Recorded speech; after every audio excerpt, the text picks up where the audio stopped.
introductions then. So we've got, on my screen, we've got Crystal first. Hi, everybody. Crystal here, Adult Services Librarian. Great. And then we've got Jane. Hello. And Melanie. Hi, Melanie Dobson, Board Member 3. Fantastic. And then I think Vish is next. Hello, everyone. Vishwas here, board member. Great. And then I think Fritz is up next. Yep. Hi, Fritz Kalashewski, Rural Representative, Board Member. Hi, Fritz. And then let's see, we've got, who else do we have? I'm starting to lose people. Oh, I could introduce myself. thanks, Adrian. Sure, you're welcome. So Adrian Doman-Calkins, Library Manager. Thank you. Great. And Mark, I think you have not been introduced yet. Mark's kind of in the background. I don't think he was. Mark Swanson is here for IT. He's here in case to help the recording happen. And he doesn't introduce himself. Yeah. And I think that's it, isn't it? Yes. I think we've got everybody then. Fantastic. Are there any changes to the agenda today?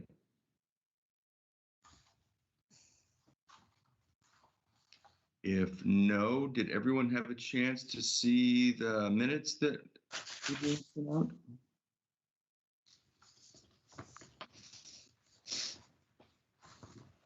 Yes. Excellent. And can I get a motion to approve those minutes? I'll move to approve the minutes of April 21st. Excellent. And I'll second it. Thanks, Fritz. And who seconded? I did. Got it. Thank you. And all in favor, please say aye. Aye. Aye. Hi. Great. And all opposed? Excellent. The motion passes. And with that, we will turn it over to Adrian for updates and a lot of other stuff too.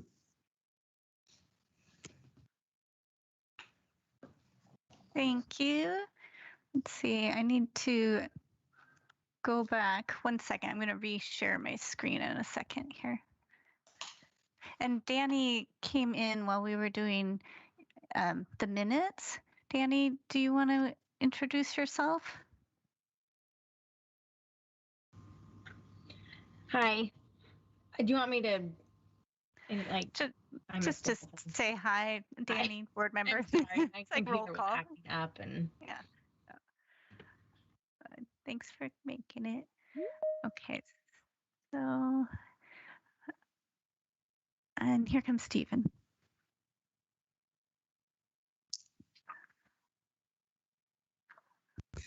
I'll give it a moment. Do you see the agenda again? Mm-hmm. Okay. Yes. Stephen, are you all the way on? Can you hear? I can, thank you. I can Okay, see you. good. Good. And so I'm just starting library updates. Wanted to share, so Express Services is still going really well. We, at the last meeting, we talked about how we were keeping status quo with the hours and the number of people. And then, of course, we thought that we were going to go to extreme, but we just barely didn't. And now we hear we're going into low as of Friday, or at least we're eligible to go into low on Friday. Yeah, like talk about whiplash, right? And in the meantime, there was, I'm sure you saw the governor and CDC first, and then the governor put out guidance saying that if a person is fully vaccinated, they no longer need to wear mask indoors. I'm going to kind of merge the Express Services and mask guidelines together. They kind of go hand in hand. So we've been keeping status quo at the city for requiring masks. pardon me, while we waited for more guidance from OHA, which just came out, but now we're still waiting for more guidance from Oregon OSHA about how to protect employees for safety.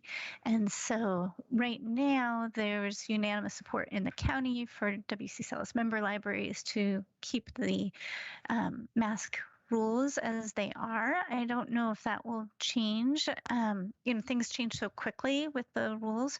So if we assume that we keep, sorry, let me interrupt myself. So if we have to require staff check vaccination records upon people arriving in order for them to be able to not wear their mask inside, then that takes time, of course. And we have to have, the mechanics for keeping that information. Oh,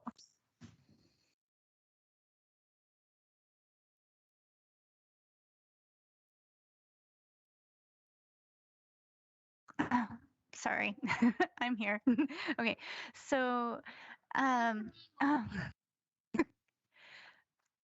okay, so now you're hearing about the orange chicken that just came from my son, maybe.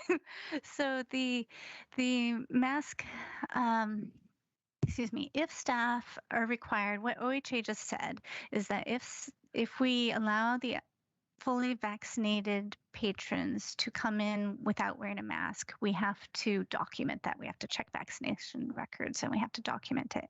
And all of that, of course, would take time and effort, and there has to be a system for, we don't know a lot yet about how long we have to keep those records or how serious those records need to be, or is it just like check these things? But it's sounding more robust than it did when the governor first made the announcement.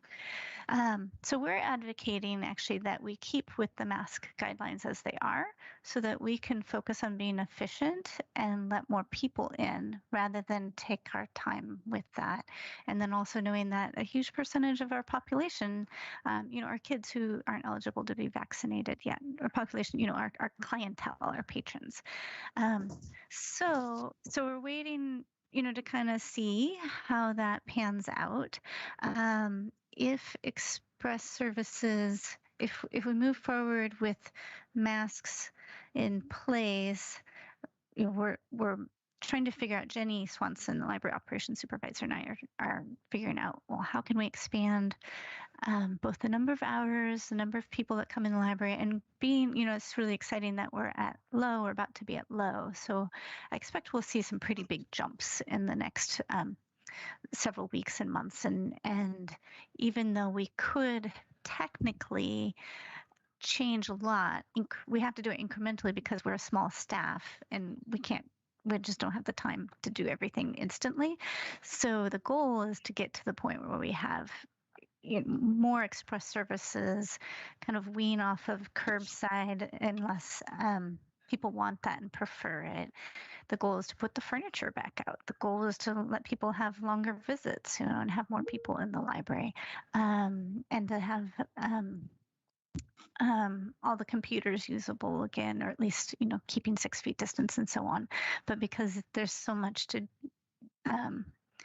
do for the staff side of just the effort, we can only do a couple things at a time. So we are a small staff. I think I've said that so many times. We're about,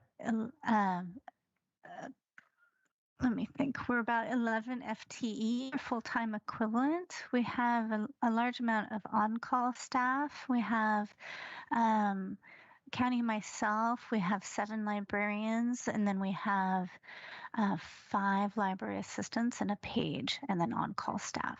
And the library assistants are all half-time, and actually the page is half-time too.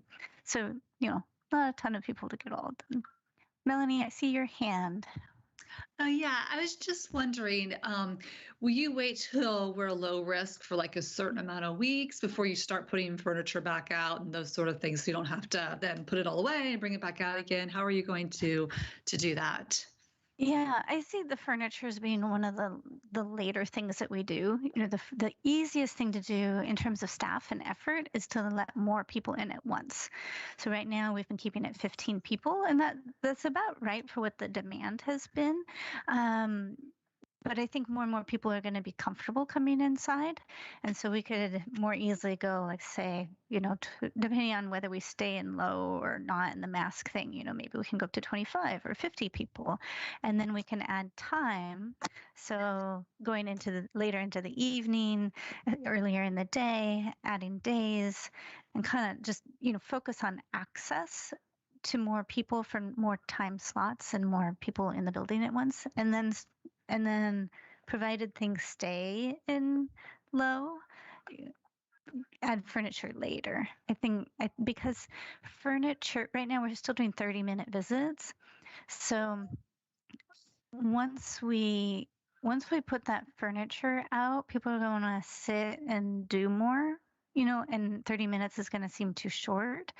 So we want to keep the 30 minutes without furniture for a while and then do both at the same time, put the furniture back and increase the visit. I don't know if we'd increase it. I see your hand in this moment, but if we do an hour or if we just say we don't need limits anymore, I'm not sure, exactly how to be doing that. There is one idea that I'm advocating for with furniture that could we do something like a couple libraries do this where they might have. Oh, Jane, you okay? Yes. Okay. Yeah, Okay. I'm fine. Some libraries will put out one or two big, like a study table, but only put 2 chairs at it, and have that be a spot that, say, tutoring could happen. Even though they're doing 30-minute visits for browsing, people could sign up for the table and use that for an hour. And I think we might have that as an intermediary step, something like idea. that, where we use one of our or a couple of those big tables. Fritz, what's your question? Okay, my question is kind of on average, how many people are coming typically in a day into the library? And had the number of people coming curbside fallen because they're coming into the library instead? So we've had, I think, the highest day of express. So it's 3 hours of express, and the highest number I think we had was 53, or maybe we got to 60 once. I should have brought those numbers, but it's like it took a while for it to ramp up. I would say it's too early to say what the trend is because those first 2 weeks we didn't really promote it very much. We have seen, I think, curbside staying rather steady. I think people are doing both. That they sometimes do curbside and they sometimes do express. A lot of people are really excited for express and they come in and browse. Some people still at express are like, no thanks, I'll keep, excuse me, some people at curbside, when we tell them about express, they still say no thanks, they prefer curbside. Curbside runs 7 hours a day, 10 to 5, and we've been getting what is it, like around 70, I think, 70 to 80 people a day at that. So fewer people, around 10 people an hour, right? Fewer people spread out more. I mean, we're tracking stats on it, even though I don't have the stats in my head and I should have brought them up here, but we do have stats so that we can monitor. So as curbside starts to wane, we know that. We still have that curbside table blocking the Pine Street entrance. And the goal is also to stop doing that and let people come in both entrances. And then, and that would solve a lot of problems too, because we're staffing both right now when we're open for express, and that really slows us down for being able to do other changes. So yeah, no, I was just curious. I was just curious if people were really anxious to get back in the library, but it sounds like people are still cautious. I'd say so. Yeah, we have not had a queue at all. While we're capping at that 15, there have been a couple times where we've been at the cap, but then a queue has not developed, in the lobby. So that's a good sign too, I think. I think it will shift too as more and more people are vaccinated. Even on staff, and most of us were eligible, what was it, 4 weeks ago for the first vaccination shot, I think. 4.5 weeks ago. And so we're just getting to the point where staff are completing their vaccination cycle. For the, there were a few people who are eligible early, but of the kind of general age group. So I imagine, I'm thinking, as the patrons get through that cycle too, that will shift. Yeah. So I've been speaking about reopening plans as well, I suppose. So Friday with the low risk announcement, it's not like Friday we're going to all of a sudden be open. We're still trying to figure out how to add things. When we add people, that's invisible to the public. We don't advertise the number of people we cap at on the website. But when we add hours, of course, we'll update the website and update the phone message and everything.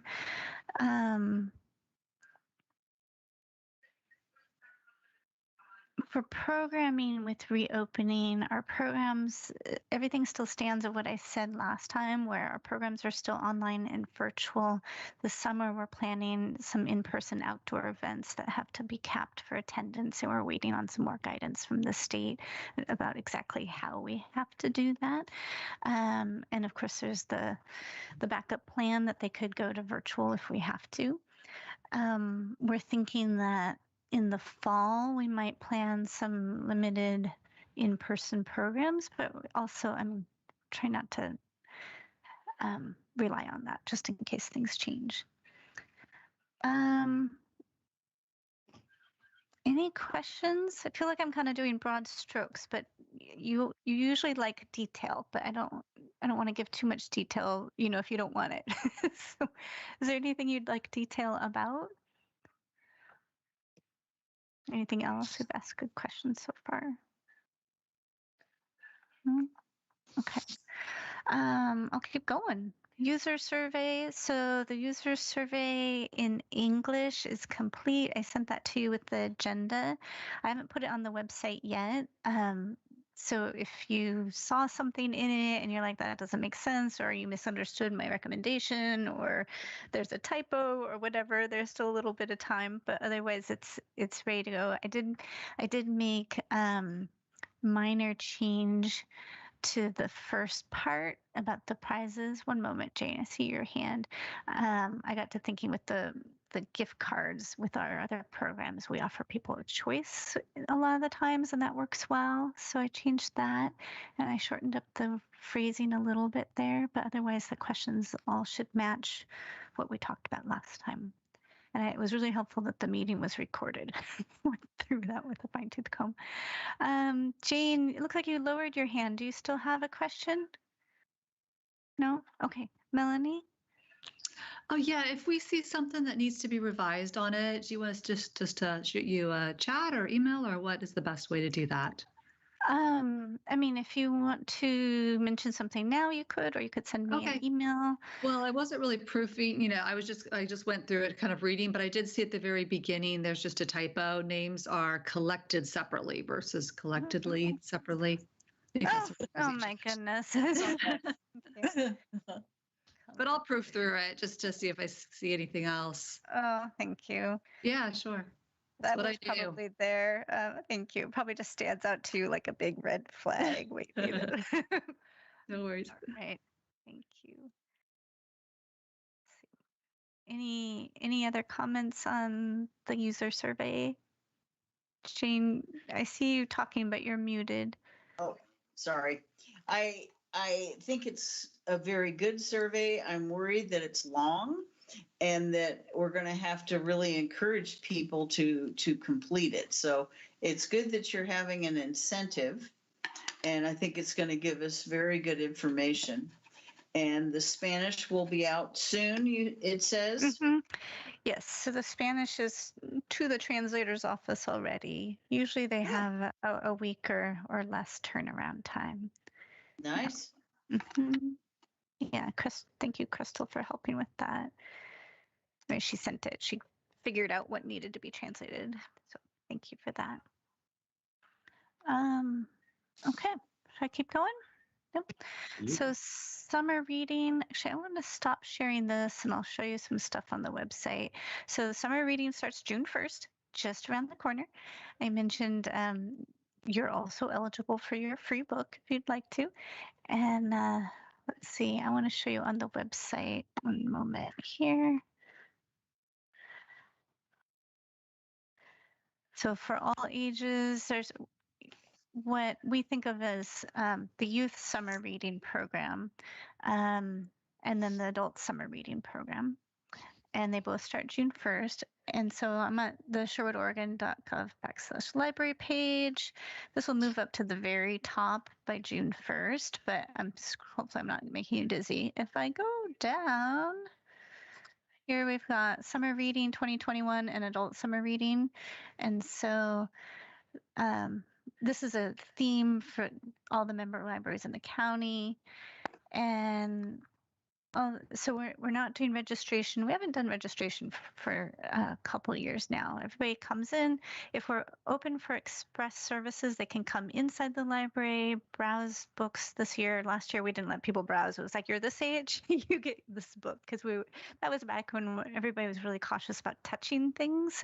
And the science tells us we don't have to be as worried about that. Plus, everybody's wearing a mask. So there'll be more choices like there have been in years past. They get a bookmark in their free book. They get a rainbow pencil while supplies last. And then that bookmark will have some reading challenges. If they do one of the reading challenges, they're eligible to submit that to be put into a drawing for some grand prizes. We've got some $25 gift cards for different stores in the community. And then if they do 3 or more of the challenges, they're eligible for a free second book, which was our way of doing. It used to be we had a reading challenge. You kind of did a little game board kind of thing, and you finished that, and then you get your second book at the end. But we're just making it a lot simpler. And I should have started with major kudos to Jamie Thorson, Youth Services Librarian 2, and Amanda Woods, our Librarian 1 and Youth Services, for putting all this together. And then they've got some different activities. So the take and make kits are like something where we did this last year too, where the kiddos pick up a bag and it's got all the supplies in it already, and then they can take it home and put that together. So this is just the first day those kits are available, and those you pick up at the library. Let's see. Actually, I need to go back when I was talking about the free book. If Express is not open, the books will be in I think we're going to do the lobby. So you can pick it up Monday through Saturday. And then there's some take and makes for older kiddos as well. We do have events, in the before times, we would do what we called Tuesdays at 2. We had the big events with like 300 to 500 people coming, and they'd be at the Art Center, the Cannery Square. This first one is going to be a virtual performance. And then these next 3, Penny's Puppets, Reptile Man, and Evan Vanessa musical group will be hopefully outside at Cannery, but there's the backup plan. And then there's some other challenges and things that happen on the website. Bilingual Storytime in the Park is back in person. That's let's see, I think this is our 6th year with that. Last year it was virtual, and that was really tough. So this year it's back at Stella Olson. It's back in partnership with the YMCA and with Helping Hands. There's free lunches again. There's some different activities. But instead of it being like in the old days where everybody gathered and everybody did the same thing at the same time, it's more like come in during this wider range of time and experience a story walk rather than a presentation, and these different activities are kind of drop in and take your brown bag to go for lunch.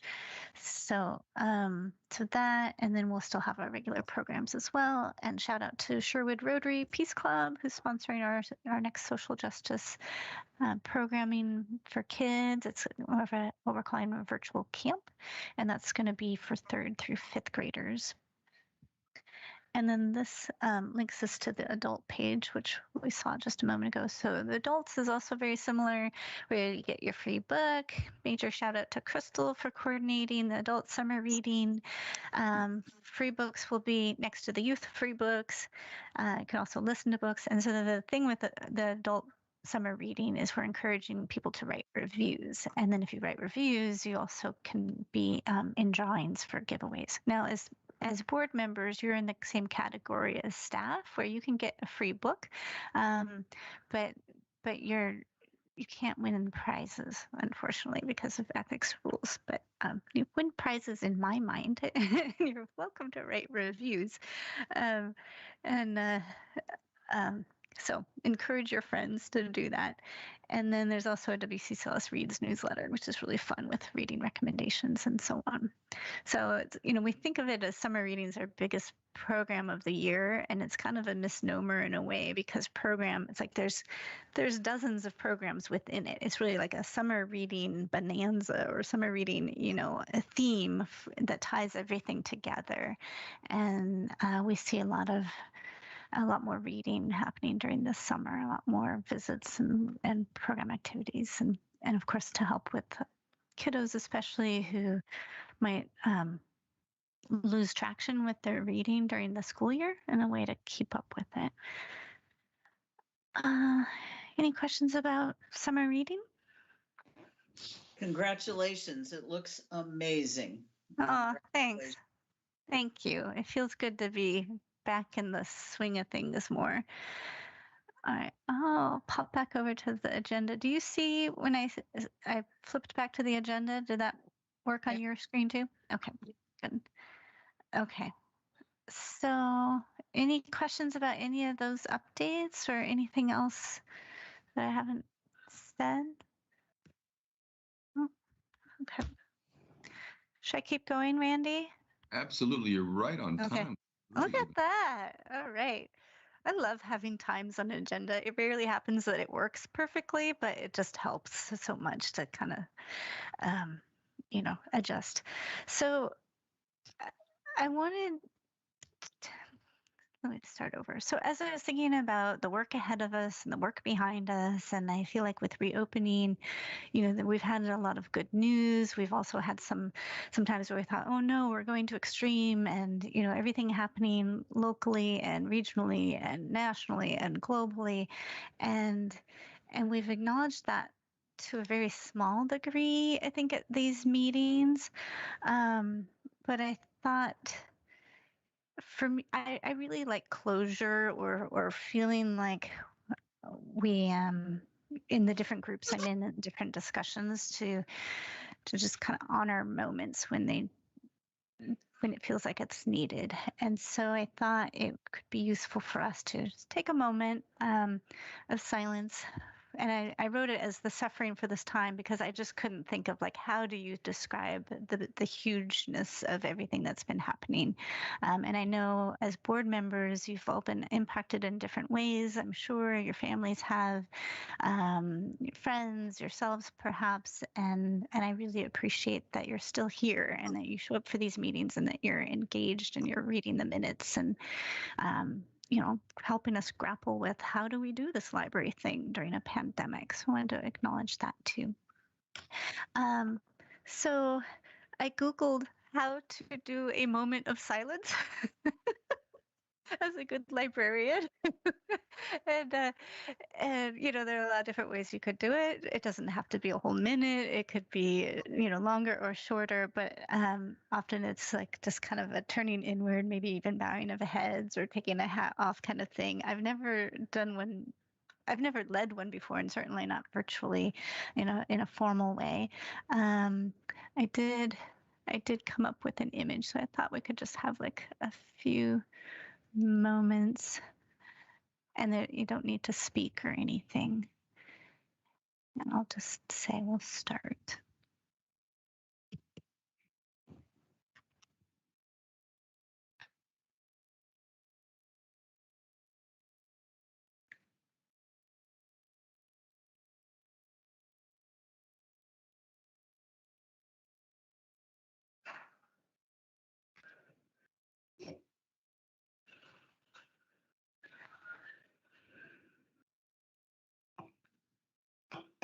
Okay. Thank you. Oh, thank Thanks for bearing with me with the feeling side of this work. We can go back to the nuts and bolts of it as well. Let's see. Let me bring up the agenda again. Okay, so going into nuts and bolts, strategic focusing updates. Randy, you ready for me to just keep going? Ready. Okay. Okay, so let me bring that up. I emailed this out. I don't know if anybody had time to look at it, but I wanted you to have it. So I'm going to the same website under About the Library and then Strategic Planning. So I updated the page here. Can you see that? Okay. So this is, the audience for this really is patrons or other library people who are wondering, what are we doing? I also find, interestingly enough, I think a lot of people who apply for jobs with us end up looking at our strategic planning, and it's really useful for that too, where they say, hey, I read what you're doing, and that's really interesting. I want to be a part of that. But so I just try and write about it as if you've never read about strategic planning or strategic focuses before, just a very entry level. And so I wanted to capture too, like these were our areas that we had the last time. And then these are our new focus areas. And the website, I'm just working with the tools I have here. So I've got this link and this link go to the same place. I'll open that in a second, but there's also to capture for the history of it, of where we've been. There's still the 2017 to 2019 document, our snapshot of all of our progress with the detail of that, and then the last strategic focusing as well. Okay, can you see the new page? Oh, sorry, I see Melanie, you have a question. Oh, it's just my annoying editing stuff. Sorry. Oh, do I have another typo? Well, iterative, I'm not familiar with that word. Is that supposed to be interactive? Right above where you highlighted, created an interactive process. Oh, iterative? Okay. Iterative? Is that correct? I thought it was iterative, as in like repeating, or like the idea of keeping something a living document and kind of on a cycle of Awesome. It's a word. being looked at and Like iteration, but yeah. Got Thank it. you, Fritz. I just hadn't seen it used that way, so that's just Okay. me checking in. Okay. Thank you for explaining. It's a common buzzword in like design thinking and stuff. So Mm. Stephen, do you think I'm using it correctly? oh yeah, If with your background? Yeah. Okay. definitely yeah. it's involving repetition. Yeah. Say that again, Fritz. The definition of it is involving repetition. Like when you're expressing repetition verbally.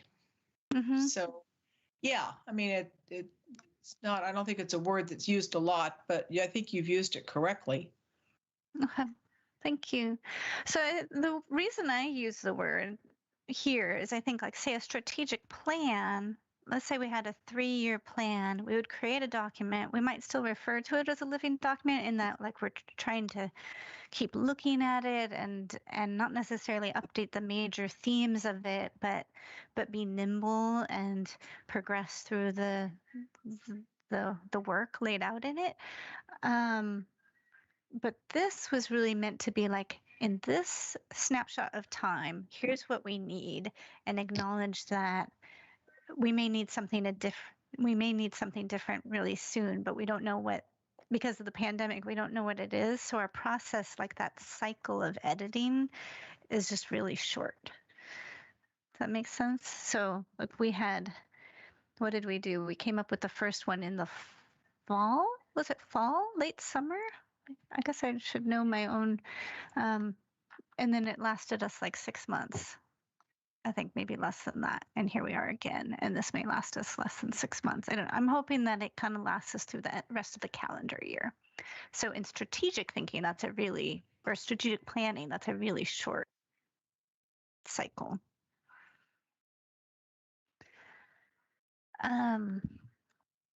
let's see. So then I basically just took that spreadsheet that we were looking at and just populated this document with most of that detail. Some of the things I kind of lumped together.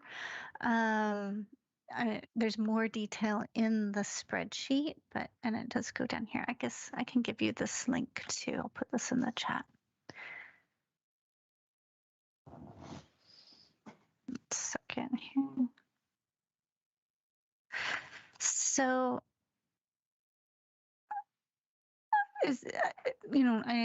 I want you to know that it's here, it lives here, we're using it. We started to talk about it at our IS meeting, our information services meeting with the librarian staff.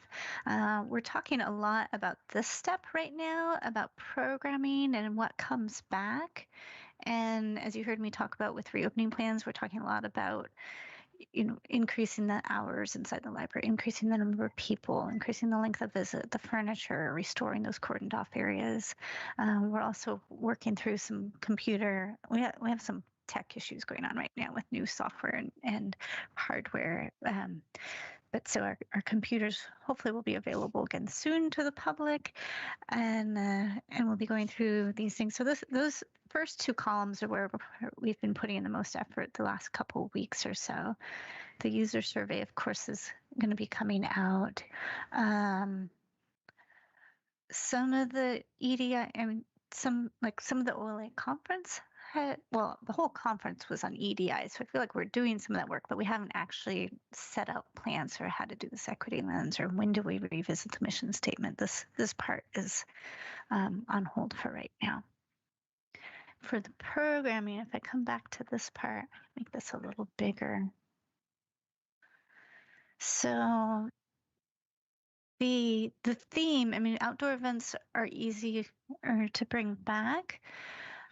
And something new for us is also to prioritize services for the most underserved community members. Normally, before, our prioritization was more like make sure we have something for every age group and different needs, but not necessarily to start with who's the most underserved. And so as we're moving forward, some programs are going to come back sooner than others. Some programs might not come back so that we have more time for other things. For example, we're prioritizing bringing back one-on-one tech help and computer classes and citizenship classes and hopefully baby story time before bringing back to in person some of the other events that are a little bit more fun. For the trivia program, we used to do a trivia night at 503 Uncorked, and they've found another, vendor to do trivia for them. And we've been doing a virtual trivia, and it takes a lot of effort to do that. It's fun, and a lot of people really enjoyed it for, kind of having for the mental health side of it during the pandemic and loneliness and all of that. But as we think of reopening and where we should be putting our effort, trivia doesn't rise to the top anymore. And so we're going to do this month for trivia, and we're going to take a break from trivia and focus on other things. And I think at this point, probably not bring it back for I don't know. We're not planning to bring it back. We'll see how things go. But so that's kind of an example of how we're thinking through things in a different way. I want to peek at the agenda. How am I doing there? 4:40. Oh, okay.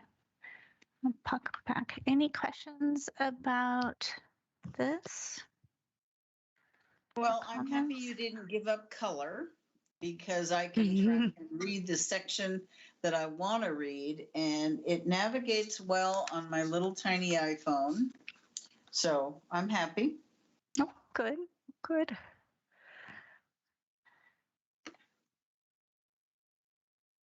Anybody else?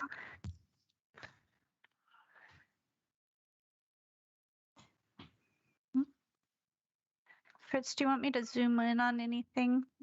It kind of looks like you're maybe trying to read something. And No, I'm fine. I'm just reading it all through. Okay. I do have one question back down under the red, the last item under the red. Mm-hmm. Prioritize services for most underserved community members. Are we going to be having more of a discussion of what you mean by underserved? I mean, we can. I think that's going to be a big theme of Yeah, also later. talking about, also talking about with strategic planning and Yeah, listening not now, sessions but and so yeah. on. Yeah, and we're also trying to talk through that on staff too. Okay. What do we mean by that? And in Sherwood, Yes. it can be trickier to identify the underserved members of our population, and kind of how, but I think in general, like we want a really broad interpretation of that. Good. No, And I think it shows up in different ways too. So it's not just say income or access to services, but broad interpretation. It may be that the survey helps us a bit with that. It may also be that the census data helps us a bit with that. And we may be able to get some information from the school district. So, and a lot of times we look at what the school is doing too and see, well, for example, what are they continuing to offer during the summer? okay. Last summer, we were worried, will families have access to internet, and at least people, and at least for families with kiddos in the school district, those kiddos got to keep the devices issued to them from the school district, so that kind of information helps too to paint the picture. I think Adrian, I the was gonna- census stuff is going to be very important. Very, very important. Mm-hmm. Yes. Great. Good. Any last thoughts on this? I was going to say one of the classes I took for the Oregon Librarian Conference was on data storytelling, which was really fascinating to me. But anyway, you do such a fantastic job. I feel like I see it, through your work all the time, but it's just a really great presentation and just gives us a really great picture of what we need to know and what's planned. So well done. Well, thank you.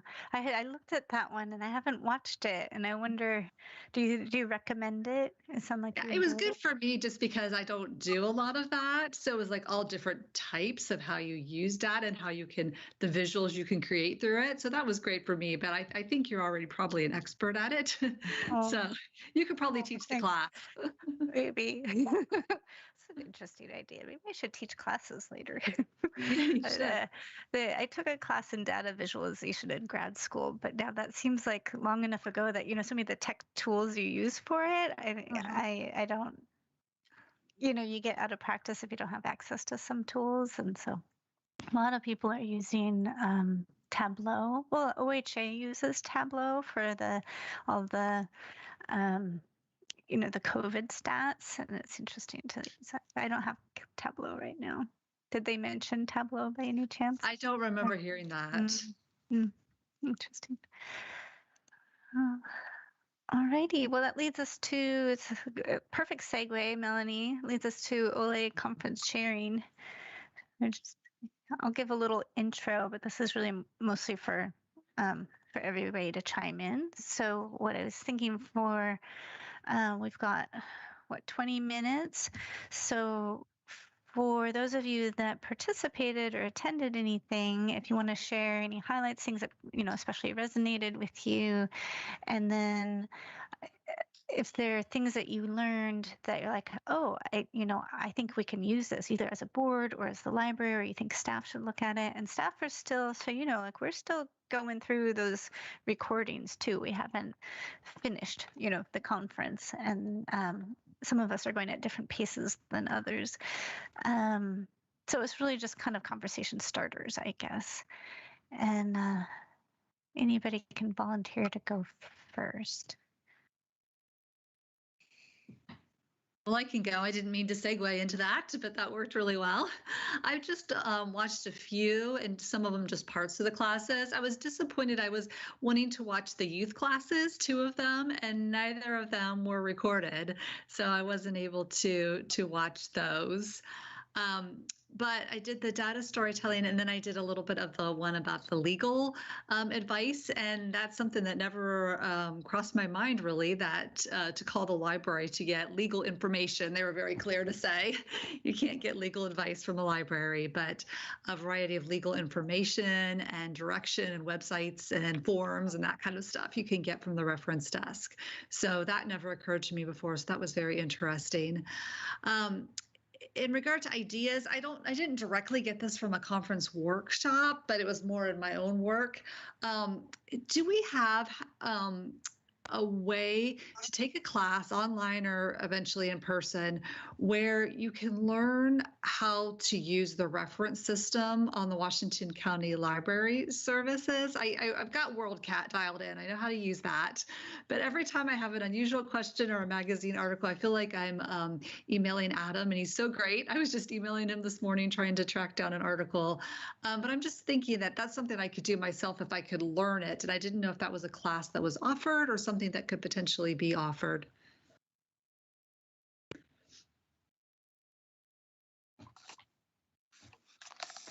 There we go. That is a really interesting question, Melanie. So I think, I mean, we have in the past had different classes on our, what we call our electronic resources. Mm-hmm. I just heard myself twice. Do I sound okay? Can you hear me? Yes. Yeah. Okay. I'm hearing an echo. Let me do that. Okay. So I think for what you're asking, my recommendation would be like you can always ask for an appointment basically. And now these days things are a little different, but these days we'd probably do it like a phone or video, and we could do share screen and kind of show you things.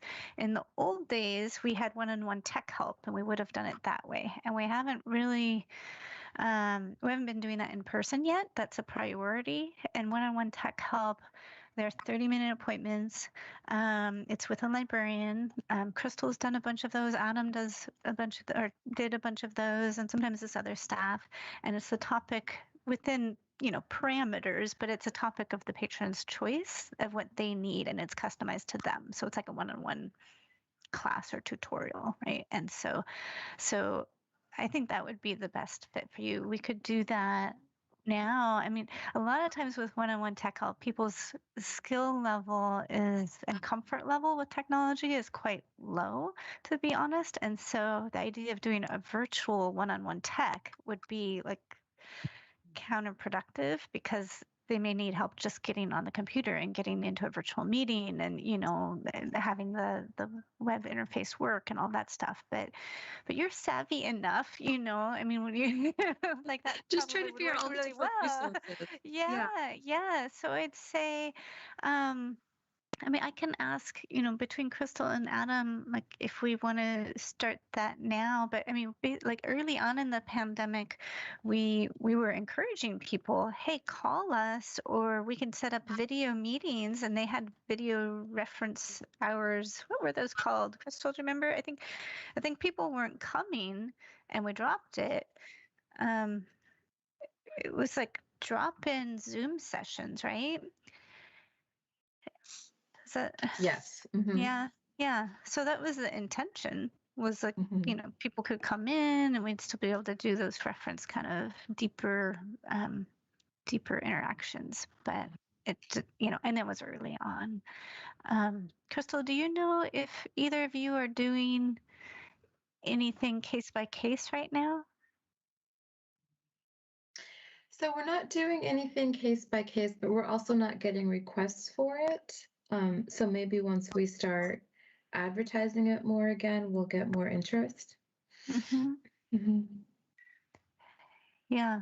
Melanie, I think if you wanted to pick, say, one or two of the electronic resources that you're most curious about and have that be a focus, or maybe it's not the resources so much as the research questions, how do I answer these questions? And then give advance notice, because for the scheduling, but also for the librarian to kind of gather up some best methods for that and get Okay. prepared. And so like maybe a week in advance, could do that. Yeah, I think. no, I'll do Yeah. that. Yeah. Yeah, thank you. Yeah, you're welcome. Jane.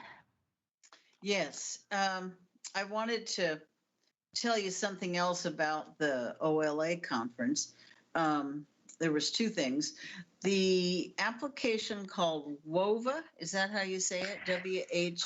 WHOVA? Hoover. Hova. Hoover. Hoover, as in who. Who? And then Yeah. the. Yeah, it was very good, and Good. I thought it was a very valuable resource, and I had fun. One thing that I did was I went to the publishers' displays. You could bop around and look at those. I went a couple of different times, and they were quite responsive, as were the people running the conference. And then I gathered that we don't say diversity, equity, inclusion, and accessibility anymore. We've switched it. So now it's EDI, and we've dropped the A. I gathered that when I was at the conference, that EDI was now the preferred acronym. So I could speak to that a bit. I mean, I think at Sherwood Public Library back in 2016, when we were developing our strategic plan, what we were noticing is DEI and EDI were being used interchangeably. And one hadn't really become more common than the other at that time, in at least in this region and kind of in our work. And DEI was just, it felt slightly more common and felt like where we needed to be focusing. And then my take on it is, since 2016, the world has shifted, and rather than focusing on diversity as the first word in that, which would also be kind of a focus on multiculturalism, focusing on equity first puts that front and center, literally, that for example, you can have a diverse workforce, let's say, but if you don't treat everybody well and equitably, well, that's not right, and equity needs to be built in from the beginning. So I personally lean toward EDI as the preferred acronym, but they get used interchangeably. At Sherwood, we've been sticking with DEI, and then our website has DEI and accessibility there too. So that's really clear that we're also talking about some things about access, and that ties in with our work with the edge assessment and technology access, and also ADA and things like that. We just wanted to stay consistent, right? Because it's in our strategic plan that way. Yeah. Thank you. Who else did OLA sessions or listened to? Did anybody else? Or Jean, did you want to say anything else about? No, just No? that Okay. the software they used for the conference was really good. The people running the conference were very responsive, and it was really fun. I finished at Portland State, and I found a group to talk to. It was really fun, and there was 22 of them there, and we just messed around and talked, and I liked that. That is one of the social aspects of any conference, and I was glad that I got some. So thank you. Thanks again. You're welcome. Good. I'm glad you both were able to participate and enjoy it. And so, as a reminder, the access goes through the end of August. So even if any of you haven't done anything yet, you still could. If you need that access code again, feel free to reach out. Yes, Fritz. Oh, I just want to tell you that I did register, but what I did is I didn't attend any of the classes. I preferred to wait and kind of methodically go through at my leisure to do it because I wanted to put a lot of attention on it. So I did register, and I'm intending to attend attend a lot of the recordings. Good, wonderful. Glad to hear it. Thank you. On staff, we've been talking about one of them on Slow Librarianship by Meredith Farkas. So some of us really enjoyed, and I don't know. I'm trying to think. I think a lot of it is transferable to other disciplines, but it was really interesting talking about how do you move away from kind of a perfectionist achievement culture and create more time and space for deeper work, not necessarily like this go or moving away from a go kind of mentality. It was really interesting, and she puts a lot of research into it. She's a librarian at PCC, and she's an award-winning, nationally recognized librarian. It was like a TED Talk. I highly recommend it. Good. All right, so I think that leads us to the next. Is that right? We're Yes. moving right along. Comment would be that why don't you choose one and have it be part of our advisory committee meeting, that we have a shared experience of one of the ones that you liked particularly at OLA.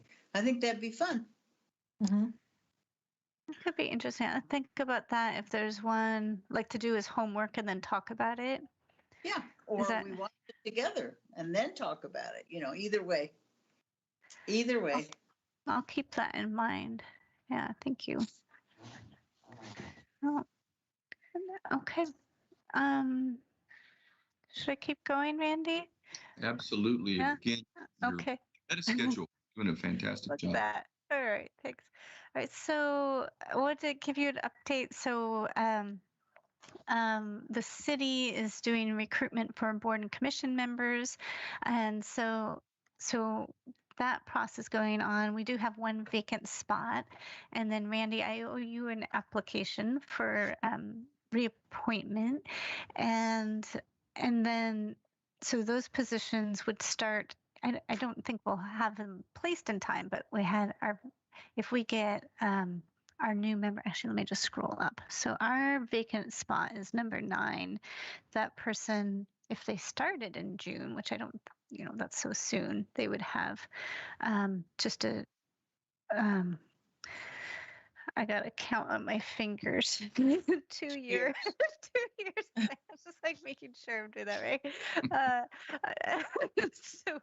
So normally board positions are 4 years, but the city a while back wanted to redo the term expirations so that not everybody expires at the same time and so on. And also this position's been vacant this whole year. We did a recruitment. We didn't fill all the positions, and it didn't make sense to do another recruitment right on the tails of doing the first one. So they'll have a short term. That person would be eligible to add, another 4-year term afterwards if they wanted to. So feel free, if you know people in your circles, please help promote it. And then I wanted to talk about the chair and vice chair. So we used to do this in December and transfer the baton in January. Now it happens in June and July. We don't meet in June, so our next meeting is July. And as a reminder, that's still at the 4 to 5:30 time slot. And then we skip August and we meet again in September at the new time slot. 6:30 to 8. So the question on the table then is about the chair position and the vice chair position. Randy has done an amazing job. Randy, I should have had virtual flowers here on the screen. Maybe I could cue some up here. Thank you, Randy, for chairing, especially transitioning during this time and doing that while also leading your group at the county for Very difficult. Very difficult. Well, I really appreciate it. And so Randy is would keen be the right word? Looking forward to stepping down, but also staying on the board. Is that accurate? looking forward to giving somebody else this good opportunity. So The opportunity. And then thank you to Jane too for being vice chair, and I think you've all heard me say to the vice chair and chair. Actually, let me back up. Jane, let me do that better than I did. Jane, thank you for also chairing several of our meetings too, and really stepping up as vice chair and being prepared for that. I think your first time as chair, you also ended up, or excuse me, was it your first time as vice chair or second time? You also were chairing a meeting and just really I was stepped up. breathing deeply. Yeah. Deep breathing. Yeah, while trying to get the technology to work and all Yeah. of that. So Yes. thank you for that. Good job. And so the vice chair and chair typically are, they're 1-year terms. You don't have to serve as vice chair to become chair or vice versa in our board. Some people really love vice chairing and don't want to be chair. And so that was a conversation from several years ago. Both, but as you've seen, that Randy helps us stay on time and facilitates and does all the nice Robert's Rules of Order, which he has a cheat sheet for, making sure that, we pass our motions and so on. And Jane is ready to step in, or the vice chair, whoever that is ready to step in to fill that role. The times that we also have the chair help are for board interviews. So several of you that are new remember having a board interview with Randy and with me, and also with Renee, who's our council liaison. So that would be coming up since we're recruiting. We'd have hopefully interviews for that this summer. And otherwise, I mean, the thing that technically a chair would do, but it hasn't happened in this almost 7 years that I've been here, is that if we have a patron challenge an item in our collection and say, I don't think you should have this, or for example, I don't think it should be in the children's area, let's say, that kind of complaint really turns into a conversation first with staff and with me, and we'll try and keep it at that level. But if the person really wants to say, no, I still stand firm that this should not be in the library, then we form a committee, an ad hoc committee. And so the chair is a part of that. I would be a part of that. And then an additional staff member and community member. And we haven't had to do it, but just I officially need to say that would be a chair duty. And so that would mean reading the book if for a book, or watching a movie, being prepared to talk about it, weighing pros and cons. And on library staff, we would assemble research about that item and we would all weigh in on it. And then I would write a letter about the decision of that committee to the patron. And that's kind of about it. Randy or Jane, do you want to add anything about what you saw as the duties of those positions? no, I think you covered it really well. It's definitely not difficult. It doesn't take a lot of additional time. So if you're interested, I encourage you to give it a shot. It's fun. And I would endorse anybody giving it a shot. So Thanks, Randy. Does anybody have questions? Well, so if you were to think about who's interested in chair and vice chair, do you have any questions to help clarify whether you're interested in that? I'm sorry if I missed this, but when do you need to know if somebody's interested, and when does the process start? Thank you. Good question. So I could have been more clear with that. So like we could at the end of this meeting, if it was really obvious that people are like, oh, I'd love to do it. Oh, great. I mean, we could, Randy, you could call for a motion and could make it so this meeting, or it could wait to the July meeting. And I think it'd be more usual for it to be the very beginning of the July meeting. So it might be something like, let's say there's a discussion and a nomination, and it could be this is discussion and the nomination happens kind of over email, and And then at the very beginning of the July meeting, the agenda would basically look like call to order, changes to agenda, approval of minutes, and then vote on the chair and vice chair, and then the baton is passed right then. And then the new chair facilitates the rest of the meeting. So Jane, not to put you on the spot, which I am going to, but are you interested in doing the chair, or are you thinking about that still? Well, I had a chance to visit with Adrian, and I think I'm in a waiting position because I'm fine. Everything's fine in my life. I'm just trying to figure out some things. And I'm not in a position to say whether I want to or not. I'm very interested in serving and helping with the library, but I'm not sure. I'm just not sure. So I'm not going to say more than that. Thank you. And I feel like we just nominated Jane into that position. Do we still renominate the vice chair at that point as well? Has it been a year? So we had this little hiccup where, because we had been on a calendar year cycle with our chair and vice chair, but we needed to move to a fiscal year cycle. And so in January, I think it was at that meeting, or maybe the December meeting, it was like, oh, surprise, can you both keep doing what you're doing? And that was, Jane, is that right? Is that when you became vice chair? Yes. Somebody left too, right? We had, gosh, Deanne moved away. Deanne moved away. That was before the pandemic, though, Yeah. right?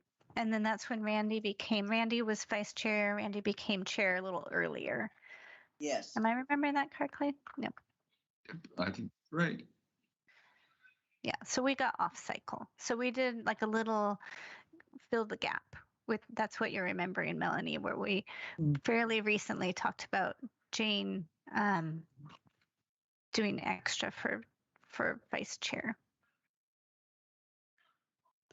So I think Randy, I mean, I'm thinking like one thing could be, is there anybody that officially would like to put their hat in for either?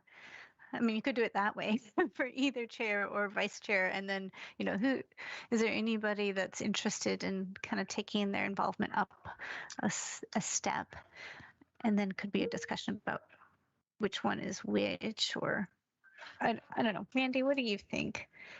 If it helps, I would be happy to revert to vice chair if somebody else took over the chair duties. Oh, that's a big development. Oh. The plot thickens. Yeah. Thank you. Jane, do you like that? I like it a lot because I know Randy is a very good vice chair. I served under him previously. Oh. And if we need another month to decide, I'm happy to overlap too. So, which tells you that the duties aren't too onerous. Well, I'm glad to put my name in for chair, but I don't want to do that, Jane, if you want the position. So you decide first what you want. I nominate Melanie as chairperson, and I'm happy to vote today. Well, that tells me what you want, Jane. Well, I'm not going to be there in July, so we'll just to like thicken the pot even more.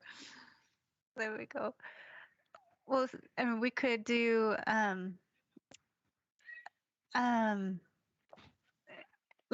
if Randy were to go, he could officially be vice chair, but take over chair duties temporarily for July. There you go. And then, there you go. And then we could vote without you there, I suppose, or we could just vote now. We could vote now Let's vote to make it all so. And then the September meeting would be the first one where Melanie, where you would chair in that scenario. Is anybody else? I'm fine with whatever. So if somebody else is itching to do that, that's completely fine with me. I like the idea of our chair and vice chair being in position because Adrian is getting ready to go into her budget negotiations, which there's probably some adjectives for it. It's not easy. You know, you go in and have discussions. So she could say, we're in good shape. The library advisory board is strong and officers are emerging. So with that, do we need a motion to vote? I made a motion. I nominated Melanie. So then, Seconded it. Randy, I think I don't have this on the cheat sheet. That's a good reminder for me. I think I need to put this part of the process on the cheat sheet. But then it would be, is there a second for that nomination for Melanie? And then just like we do with the minutes, all those in favor and any opposed and, so on. And then it would be the actual vote. It could be are there any other nominations? And then Right. if so, and then it rarely happens, but if there were two nominations for the same thing, then it would be all those voting for, person A and all those voting for person B. Right, and I think Fritz just seconded. I did. Excellent. There you go. So do we have any other nominations for chair or vice chair? Well, I think we need to nominate you officially, Randy. Oh my goodness. Like that part. So Then I can we- nominate Randy for vice chair. And I'll second it. Thank you for that vote of confidence. And that being the case, then do we have anybody else interested in the chair or vice chair position?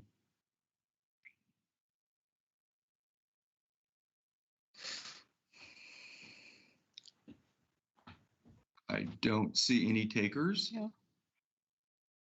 So then do we need a vote, Adrian?